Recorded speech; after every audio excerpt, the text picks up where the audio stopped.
Jēkabpils dzīvnieku patversmē dzīvo 27 suņi un 45 kaķi, bet šobrīd astaņu pulkam ir pievienojies neierasts iemītnieks – pūce.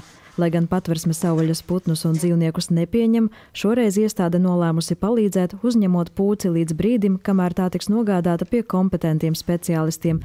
Dzīvnieku kopēja Tatjana patversmē strādā 9 gadus, bet šī ir viņas pirmā saskarsme ar pūci. Viņa stāsta, ka pūci pie vienas daudzdzīvokļu mājas pilsētas centrā ieraudzījis kāds jēkabpilietis. Tā kā putns pasīvi sēdēja sniegā un izskatījās savārdzis, iedzīvotājs ziņoja patversmei. Patversmes vetārste apskates laikā nekonstatēja vizuāli redzamas traumas, bet nav izslēgts, ka pūce ir slima. Tādēļ notika konsultācija ar Latvijas savvaļas putnu palīdzības biedrību Draugas Pārns, kas piekrita putnu pieņemt savā rehabilitācijas centrā. Šobrīd tiek meklēts transports, kas dodas uz Rīgu un var paņemt arī pūci. Tatjana pūci baro ar vistas fileju, kuru tā labprāt ēd, bet pa dienu būris tiek apsegts ar segām, lai putnu mazāk satrauktu patversmes darbinieku rosīšanās.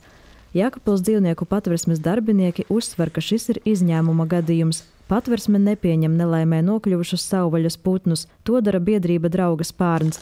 Savukārt savvaļas dzīvnieki tiek pieņemti patversmē meža vairogi.